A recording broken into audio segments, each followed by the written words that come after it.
Hey, friends and neighbors, it's Glenn Kellaway coming to you from the basement, redoing my video that I posted this morning, finishing up my series, My Favorite Decade in Music, 1964 to 1974.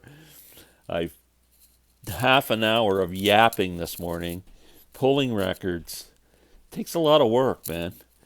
And I uploaded the video without checking it first because I had a bunch of errands to run this morning because I'm leaving for Florida on Saturday. I got home at noon, turned on the computer to see, people's comments and stuff so I can respond. And the only comments I get is, videos for the hard of hearing. And oh man, I apologize. So I'm redoing the video now. I am not pulling records again. I'm not. You'll just have to imagine what they look like, but we'll discuss them. So I am talking about 1972, 1973, and 1974. My iconic albums, the albums that meant most to me, start to drop in numbers after 1971. I had 21 albums in 1971, and before I go any further, it should have been 22 albums in 1971 because I forgot this baby. I did pull this one. Metal, Pink Floyd. My favorite Pink Floyd album.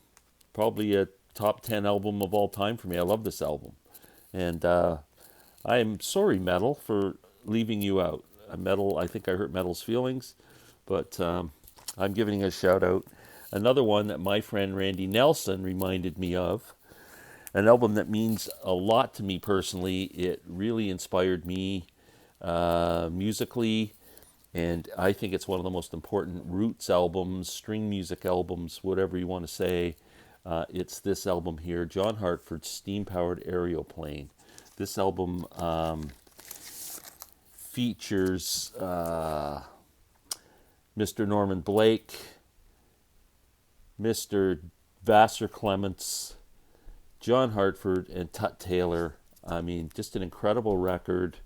It really introduced a lot of long-haired hippie types to appreciate this type of music. So John Hartford was absolute genius. So please, that's a really important album to me. So I did want to mention it, but I've been kind of leaving this mostly classic rock. I've thrown in the odd curveball, I think a Grant Green album or something like that. But so I haven't been doing like much in the way of string band music. But yeah, so anyway, so let's get started. 1972, 13 records. 1972, I graduated high school, got my first full-time job. I got my first car. It was a 1972 Chevy Vega. My parents co-signed for me, and my payments were like $40 a month or something like that. And I think the car cost like $1,800 or something. So anyway, so it was a big year, and what made it even bigger was Exile on Main Street came out in 1972, Rolling Stones, my favorite Stones album, and I got to see the Stones for the first time on the Exile tour. So that is my favorite concert of all time. The excitement leading up to it, lining up for tickets to get to go to the concert. Stevie Wonder is the opening act. The Stones just really at the top of their game as far as I'm concerned with Mick Taylor. And amazing show. I'll never forget it. And I'll never forget it was on a July night and it was frigging 100 degrees outside. And when you walked through the concourse of Maple Leaf Gardens, the floor was so slippery from sweat and people walking that you didn't, lucky you didn't fall and break your neck. That's one of the things I remember. So anyway, big year. Let's go through the albums here. So David Bowie, Ziggy Stardust comes out. That's I'd heard Space Oddity, and wasn't a big fan of any other song of his other than Space Oddity. But Ziggy Stardust really put him on the map, I think, for everyone, and especially well for me personally. So loved Ziggy Stardust. Great album. Mick Ronson is a superstar in that record. Robert's on my turntable. Robert Hagerman, my good friend, will be proud of me. Machine Head, one of the great albums of 1972. Just remember just playing it until I wore it out. One of my favorite Deep Purple tracks is on there. Lazy, I mean, Smoke on the Water, a classic track. It's just a great album. Neil Young, Harvest. Neil Young comes out with a great album with his biggest hit, I think, Heart of Gold and Old Man, both two big hit records off of that album. Fantastic record, Harvest. The Allman Brothers, Eat a Peach. Their leader, Dwayne Allman, dies tragically in a motorcycle accident. Nobody knows really what direction they're gonna go, if they're gonna be able to continue. And they put it together, and Dickie Betts steps up big time and fills the guitar role.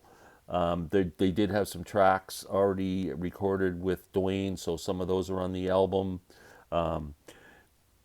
Greg, the starting track on the album is called Ain't Wasting Time No More, which Greg wrote inspired by his brother's death, and how, he was mourning and really just kind of sitting around. And then with the help of a few friends and God, I came to realize I still got two strong legs and wings to fly.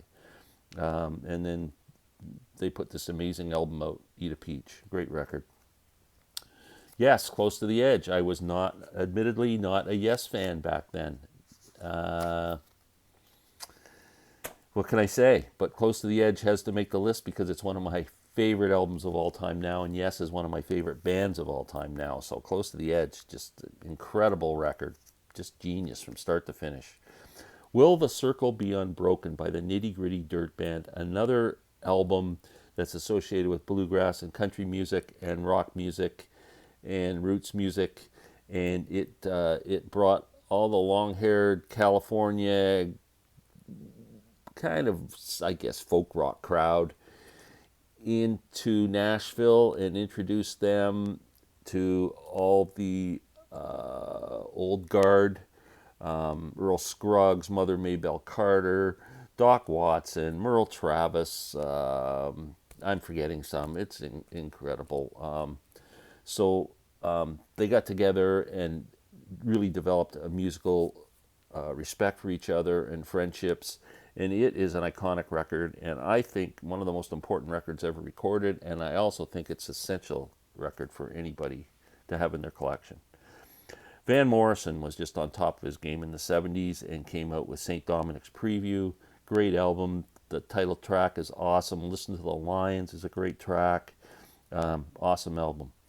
The amazing Joni Mitchell comes out with For the Roses, one of my favorite Joni Mitchell albums. It might be, I got like 2 or 3 Joni albums that are kind of tied for second place, and that's one of them. So just a beautiful, beautiful record. J.J. Cale, naturally. This was kind of my introduction to J.J. Cale. I think a lot of people got to know J.J. through Eric Clapton's appreciation of J.J. Eric made J.J. a lot of money recording his songs and kind of stole his style a little bit, I think. J.J. was a big inspiration on him, you can tell, in those days. But that Naturally album's great with Crazy Mama on it. It's got After Midnight on it, which Eric had a pretty big hit of, I think. What else is on? Magnolia, my favorite J.J. Cale song, is on that album. There's great covers of Magnolia that I love. Lucinda Williams does a great one. And a gentleman out of Boston, kind of a folk blues acoustic guy, Chris Smithers from the Boston area. He does an amazing job on Magnolia. Jackson Browne's first album, self-titled Jackson Browne, nicknamed Saturate Before Using. Dr. My Eyes is on that, Jackson's first hit record. And amazing record. Uriah Heep continues to be one of my favorite bands. Demons and Wizards came out in 1972. Just absolutely love that record. Great opening track with He Was the Wizard of 1,000 Kings. And, that's a great record from start to finish. And finally, in 72, Joe Walsh comes out with an album.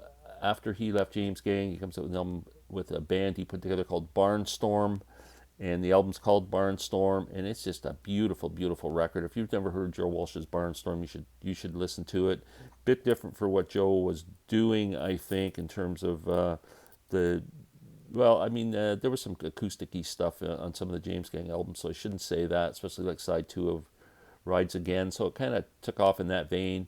It's a very acoustic-y album. There's one kind of rock song called Turn to Stone, but other than that, it's very acoustic-y, dreamy. Um, all the songs kind of flow together. It's just a beautiful atmospheric album. One of my favorite albums, Barnstorm Joe Walsh. 1973. I don't know what the hell happened to me in 1973. I turned 20 years old. I know that. Wasn't a teenager any longer. Was had left home. Was living with my buddy Gord. Everything was cool. Life was good, and a lot of great albums came out. Dark Side of the Moon came out in 1973. It doesn't need any description from me. It's Dark Side of the Moon. So let's just leave it at that. The Who, another Pete Townsend masterpiece, Quadrophenia, came out in 1973. Great, my favorite Who album. Band on the Run, McCartney puts out a classic as far as I'm concerned. I mean, Ram's kind of my favorite, but I'm telling you, you could argue Band on the Run's a close second. It's up there. Zeppelin, Houses of the Holy. I didn't like it as much as Zeppelin 4, and I think they would have had a hard time, no matter what they did, following up with Zeppelin 4. But, you know, it's a great album. It's got a lot of great tracks on it, and it stands up today. The Allman Brothers in 1973 follow up Eat a Peach with an album called Brothers and Sisters. I think it's their biggest selling album. Had big hit record with Ramblin' Man on it, Dickie Betts tune. And I saw the Allman Brothers that year in Buffalo, New York. We took one of those bus things over. You buy tickets and they take you over the border and you go to the concert and they bring you home. And you hide all your stash or you smoke it all before you get to the border so you don't get busted. It was quite an evening, but a great concert, and I love the Allman Brothers. Zappa comes out with, in 73 and 74, his two most accessible albums, I think. Overnight Sensation comes out in 1973. Great record with Montana on it, and one of his best albums. Another album that played a big role in me taking up the banjo, very inspirational, Desperado by the Eagles, my favorite Eagles album. Bernie Leadon just plays some great stuff on this album. It's a concept album about outlaws, and I think it's just a fantastic record. I don't listen to the Eagles much anymore, but when I do, it's Desperado. So, Yes. Again, I wasn't listening to Yes at this time, but I feel like this album needs to be included. Tales from Topographic Oceans. At the time it came out, it was considered bloated and whatever. It didn't get good reviews.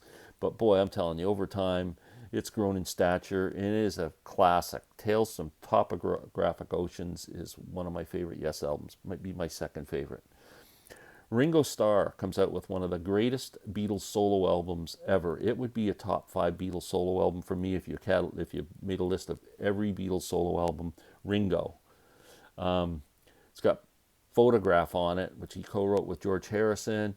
It's got Sweet 16, Year 16 on it, which was a hit for Ringo. All 4 Beatles played on that record together. It's the only time that they actually were all on one record together until Free as a Bird and all that stuff. John Lennon comes out with Mind Games. Really good album. Not my favorite Lennon solo album, but at the time I loved it. And, John's my hero. And so those albums were really important to me. Van Morrison follows up St. Dominic's Preview with Hard Nosed the Highway. Man, what a killer record. Love that one. It's fantastic. Goat's Head Soup, The Stones. A lot of people just think it's an amazing album. I think it's a good album. That's as far as I'm going to take it. It was not nearly as good as Exile on Main Street as far as I'm concerned, but it's still a good record, and I'm happy to play it anytime I get a chance. Joe Walsh comes out the following year with The Smoker You Drink, The Player You Get, with Rocky Mountain Way on it. Meadows is on it. Fantastic Joe Walsh album, a classic. That's it for, one more. And Jackson Browne, my favorite Jackson Browne album, For Every Man. Beautiful album. Jackson's version of Take It Easy kicks off that record. It's a very acoustic-y album. David Lindley plays these beautiful acoustic leads and passages through the whole album. It's just absolutely a gorgeous record. Jackson Browne for Every Man. So that is 1973. 1974, 14 records on my list. Let's start off with my favorite Neil Young album, On the Beach. I love this album. I love the long tracks on it, Ambulance Blues, and For the Turnstiles is my favorite Neil Young song, another kind of raw song with a cool little banjo part in it. On the Beach, great album. Jackson Browne comes out with what I think is his lyrical masterpiece, Late for the Sky. What a beautiful, beautiful album, full of great songs. Jackson is just the best lyricist. My list of, I'll call them singer-songwriters, would be Dylan, Paul Simon, Jackson Browne. Top three any day of the week. And Late for the Sky is a favorite album. It's a beautiful album. King Crimson comes out with Red. It's got Fallen Angel on it. Pretty heavy album. Yeah, it's one of, I would say, one of the most respected albums in the King Crimson catalog. So if you haven't heard that one and you're a bit of a fan, check Red out. George Harrison, not to be outdone by Mr. Lennon, comes out with Living in the Material World, which I love. He had a hit off that called Give Me Love, Give Me Strength, Give Me Peace on Earth. It's a pretty good record. I'd say it's up there in George's solo catalog. Be top three for me for sure. Bowie comes back after Ziggy Stardust with Diamond Dogs. What a great frickin' rockin' album that is, with Rebel Rebel on it and the title song Diamond Dogs. Great, great album. Zappa, as I mentioned, accessible albums. 1974 follows up Overnight Sensation with Apostrophe. Apostrophe is my favorite Zappa album. I was just listening to it in the car when I was out driving around. Great record with Cosmic Debris on it, and Nanook Rubs It, and moving to Montana. No, is it Montana? No, he's what's he doing at the start of this one? Oh man, I'm having a brain cramp. Anyway, it's a great Zappa album, very accessible. If you ever wanted to get into Zappa and you can't figure it out, listen to Apostrophe. ELO comes out with my favorite album of theirs called El Dorado. Beautiful album, can't get it out of my head. Great song. I think that's Jeff Lynne's masterpiece for me. Tom Waits. The Eagles come out that year too. I'll mention this first. On the Border is the album that follows Desperado. Gets a bit rockier. Already Gone's the first song. The third song on the album is called Midnight Flyer. It's a bluegrassy song. Again, great banjo from Bernie Leadon. And then it ends with some slide guitar. It's a very cool song. But there's a track on that album, a cover, Tom Waits cover called Old 55. That was my introduction to Tom Waits, one of my favorite artists. And Tom didn't like the Eagles version of it, but he liked getting the checks, I'll tell you that. And because it was a big hit album for the Eagles. So anyway, Tom Waits comes out with Heart of Saturday Night. If you've never even heard the song Heart of Saturday Night, do yourself a favor and Spotify it. It's just an incredible song. And yeah, I love Tom Waits. Great. Bob Dylan comes out with an album. He leaves the Columbia label, where it's been his home since he made his first record, and he signs with Asylum Records and David Geffen. They come up with an album called Planet Waves, which is the band backing up Bob Dylan. I love this album. I think it's great. The wedding song's on there, a song called Dirge, which I think is cool. Yeah, it's Forever Young, great song, great album. And then they decide to tour. So they came out with a live album from that tour called Before the Flood. That tour was interesting. I really wanted to go to that show. But they did something wacky on that one. They made it a lottery to buy tickets. So you had to mail in an envelope with your name on it, and then they picked names out. And there was like millions, I guess. People sent in hundreds of thousands or whatever. And my name never got picked for the Maple Leaf Gardens show, unfortunately. But what are you going to do? I tried. Another album that's from an artist that became a big influence on me, Ry Cooder's Paradise and Lunch. It's my favorite Ry Cooder album. If you're not familiar with Ry, you should be. My favorite guitar player and a great roots artist. He just does everything. I mean, he's got a new album out now with Taj Mahal that I'm loving. It's singing the songs of Sonny Terry and Brownie McGee. Man, acoustic blues and uh, folk, and great album. Great album. So Paradise and Lunch is awesome. The Stones follow up Goat's Head Soup with It's Only Rock and Roll, but I like it. I love that album. Great album. I saw the Stones in '75, the following year from this one, and they did a lot of songs from that album. It's Only Rock and Roll, great song. Till the Next Time We Say Goodbye is a very cool song. I think it's a fine album. I like it better than Goat's Head Soup. Uh, Finally, another Lennon album. My second favorite Lennon album after Plastic Ono Band, Walls and Bridges. Whatever Gets You Through the Night is on this album that Elton John guested on. It became a #1 record. We all know the story that Elton said, John, if this gets to #1, you got to come on stage with me. And John fulfilled that promise at Madison Square Gardens. And Yoko was at the show. John and Yoko got back together, and the whole thing. It's a great story. What are you going to say? That is it for this series. 72, 73, 74 wraps it up. I am now going to announce what I think was the best. So we all know, just let me review. I was on a live chat. Someone said, what's the greatest year in music? And I said 67. And then I kind of challenged myself going, why did I say 1967? So I know why I did, but maybe there was other years I should have considered before I blurted it out. So 64, I only wrote down 5 iconic albums to me. There's a million albums, and you guys have been letting me know. I appreciate that. But so 1964 cannot be the greatest year in music. 1965, I've got 8 albums listed. Getting a little better, and there's some great albums. Classic Dylan albums and Beatles Rubber Soul and Help. And, oh man, some great stuff.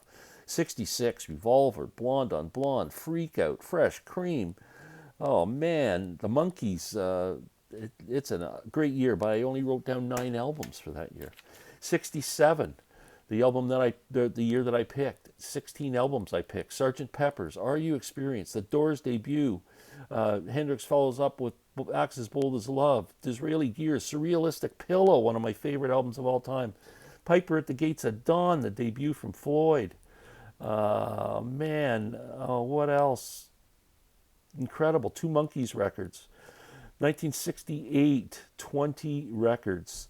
The White Album, Electric Ladyland, Astro Weeks, Beggar's Banquet, music from Big Pink, Wheels of Fire, Cheap Thrills, Truth, We're Only in It for the Money, Steppenwolf's debut, In Search of the Lost Chord.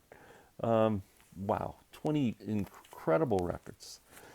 What did we do in 1969? I had 29 records in 1969.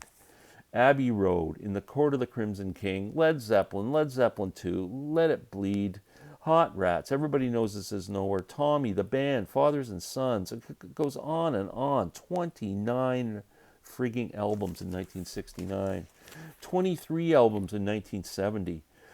Black Sabbath's Paranoid, After the Gold Rush, Plastic Ono Band, Moondance, Cosmos Factory, Live at Leeds, Deja Vu. It could go on and on. All Things Must Pass. Oh, 71. There's 21 albums. Marvin Gaye's What's Going On, Zeppelin 4, Who's Next, Aqualung. It's incredible. 72. I just went through all those. I'm not going to go through them again. Hopefully the sound's working. You know what? I got to say, man, I'm having trouble because 67 had some of my all-time favorite albums. 66 had some of my... If I combined those 2 years together, I would say that's the period. But I can't do that. So it's 68 or 69 really looks like the really powerful years. And I'm going with 1969. I picked 29 albums out of there, and a lot of them are just my favorite albums of all time. And I'm going to go with 1969 as the greatest year out of that decade of music, out of any year of music. So 1969 is my answer. I've changed my mind. And I appreciate you guys watching this. I love the fact that you guys commented and said, what about this album? What about that album? There was so many albums that I could have included on my list that are on yours. I appreciated it. And thanks for watching this series. I will be back with more. And peace out, everyone. Have a great day.